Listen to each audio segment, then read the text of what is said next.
कोई कुछ नहीं बिगाड़ पाया आज तक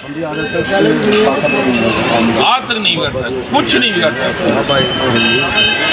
जय जय श्री राम।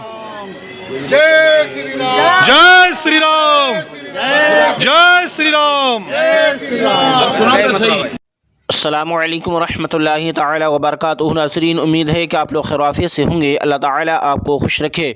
जैसा कि आपने टाइटल थम्स के ज़रिए जान लिया होगा और डेमो वीडियो में भी देख लिया होगा कि मैं आपके सामने आज राव मुशर्रफ अली देवबंदी के बारे में बात करने के लिए जा रहा हूँ। इसकी तस्वीरें आप अपनी स्क्रीन पर देख सकते हैं। ये शख्स कभी मंदिर के अंदर जाकर के मूर्ति के सामने वहाँ पर खड़े होकर के हाथ जोड़ता हुआ नज़र आता है, तो ये शख्स कभी मज़ार पर जाकर के हाथ उठाकर फातिहा पढ़ता हुआ भी नजर आता है। लेकिन असल बात यह है कि ये देवबंदी है। असल बात यह है कि ये देवबंदी है और इसके लिए मैं आपके सामने कुछ चीज़ें रखने के लिए जा रहा हूं जिसको आप अपने स्क्रीन पर देख सकते हैं। सबसे पहली बात, अगर ये कुछ भी है, देवबंदी है या क्या हिंदू है या कुछ भी है, उसके ऊपर बात नहीं कर रहा मैं। जबकि मैं बात इसकी एक स्पीच के ऊपर कर रहा हूं जो इसने स्पीच दी थी। उसके बाद में मीडिया ने जो है इसको अखबार में छापा था और बहुत ही मामला था मौलाना तौक़ीर रज़ा साहब के ऊपर। ये मौलाना तौक़ीर रज़ा साहब के ऊपर भौंक रहा था कुत्ता। इसने कहा था कि मौलाना तौक़ीर रज़ा के बारे में कि मौलाना तौक़ीर रज़ा कि वो शख्स है कि जब लोग हज करने के लिए हज यात्रा पर जाते हैं तो वहाँ पर शैतान को कंकरियाँ मारते हैं, पत्थर मारते हैं। तो मौलाना तौक़ीर रज़ा भी वही है। मौलाना तौक़ीर रज़ा भी वही है, यानी कि मौलाना तौक़ीर रज़ा को इसने पसे पर्दा शैतान कहा था। अब मैं कहना चाहूँगा इस हराम के नुत्फ़े से जिसकी कोई पैदाइश का पता नहीं कहाँ पर पैदा हुआ हो, बहरहाल ये शख्स कहता है कि मौलाना तौक़ीर रज़ा शैतान हैं। पसे पर्दा इसने शैतान कहा मौलाना तौक़ीर रज़ा साहब को। लेकिन अब मैं ये क्या है, अब आप ज़रा देखिएगा। इसने कहा था कि मुस्लिम राष्ट्रीय मंच के ज़िला संयोजक राव मुशर्रफ अली ने मौलाना तौक़ीर रज़ा के हेट स्पीच, जबकि मौलाना तौक़ीर रज़ा साहब ने कोई भी हेट स्पीच अभी तक नहीं दी है। इसको सोचना चाहिएगा। हेट स्पीच उसको कहते हैं जो गोरखपुर के अंदर हुआ, हरिद्वार के अंदर हुआ, जो प्रयागराज के अंदर हो रहा अभी पिछले महीने हुआ है ना, अहमदाबाद में, इलाहाबाद में जो हुआ, उस वक्त इसकी आंखें नहीं खुलती हैं। यानी कि ये दूसरा वसीम रिज़वी बनने वाला ही नहीं है बल्कि दूसरा वसीम रिज़वी बन चुका है। अभी मैं आपके सामने उसकी एक वीडियो रखूंगा जो आप उसको बाखूबी देख सकते हैं। ये शख्स कभी योगी के मंत्रियों के साथ नजर आता है, ये शख्स कभी योगी के लिए वोट मांगता हुआ नजर आता है, ये शख्स कभी योगी के लिए दुआएं करता हुआ नजर आता है। आप इसको बाखूबी अपनी स्क्रीन पर देख सकते हैं। तो ये शख्स एक नंबर का हिंदुस्तान के अंदर कौन है जानते हैं? एमसी है। हाँ, आगे तो कुछ नहीं कहूँगा वरना खुल के बात करूँगा तो लोग मुझे भी उल्टा करने लगेंगे। तो ये एक नंबर का हिंदुस्तान के अंदर एमसी समझ लें आप या कि बीडी समझ लें। हाँ, बीडी समझ लें या कि एमसी समझ लें। अब सुनिएगा ये क्या कहता है कि मौलाना तौक़ीर रज़ा की हेट स्पीच उसको कहते हैं। हेट स्पीच उसको कहते हैं जो खुलेआम मुसलमानों को मारने की धमकी दी जाती है। हेट स्पीच उसको कहते हैं कि मुसलमानों को मारने के लिए प्लानिंग बनाई जाती है।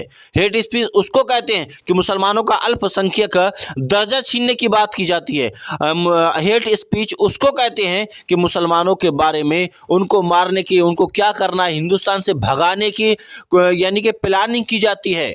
उस वक्त तेरी आंखें बंद हो जाती हैं, मुछ जाती हैं तेरी आंखें। उस वक्त तेरे कान बहरे हो जाते हैं, उस वक्त तेरी आंखें अंधी हो जाती हैं। ना तुझे सुनाई देता है, ना तुझे दिखाई देता है, और ना ही तेरी जबान के अंदर उस वक्त तेरी जबान हिल पाती है, बल्कि उस वक्त तेरी जबान पे ताले लग जाते हैं। क्योंकि तेरे बाप होते हैं वो जो हेट स्पीच देते हैं, वो कोई और नहीं होता, वो तेरे बाप होते हैं। उन्हीं का खून तेरी रगों के अंदर दौड़ रहा है। इसलिए तू मौलाना तौक़ीर रज़ा साहब के ऊपर यानी कि इल्ज़ामात लगा रहा है।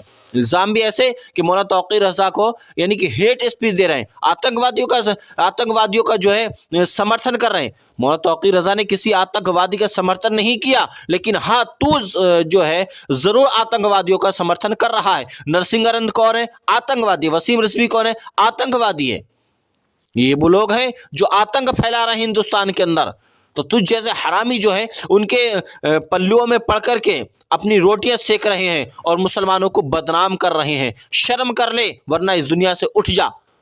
अब आप इसके उस वीडियो को देखिएगा जिसके अंदर ये कुत्ता भौंक रहा है। अस्सलामु अलैकुम व रहमतुल्लाह। मानते हैं और श्री राम को महापुरुष नहीं मानते हैं। श्री राम का अपमान करने वाले कभी इस देश में मुख्यमंत्री और प्रधानमंत्री नहीं बनेंगे।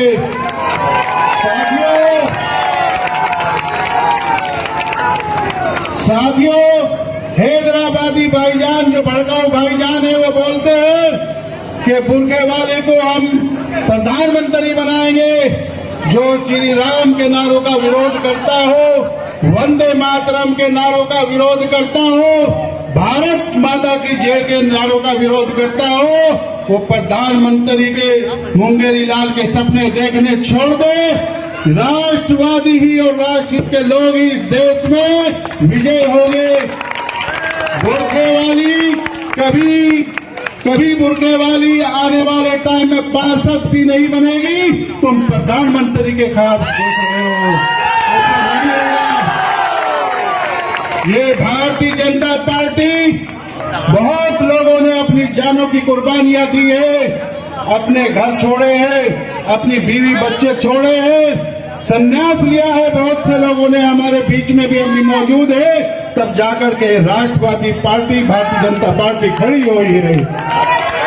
साथियों, आज कितना ही बड़ा गुंडा हो, चाहे वो मुख्तार अंसारी हो, चाहे अतीक अहमद हो, चाहे पश्चिम का नाहिद हो के रहने वाला, चाहे सहारनपुर का गुंडा हो, तमाम आतंकवादी कट्टरवादी तमाम अपराधी आज जेलों के बंद हैं। साथियों, यदि आपने कोई भूल चूक की तो आने वाली नस्लें तुम्हें माफ नहीं करेंगी। तुम्हें श्री राम का वास्ता, तुम आने वाले 27 तारीख को भारी मतों से अपने प्रत्याशी को विजयी बनाए।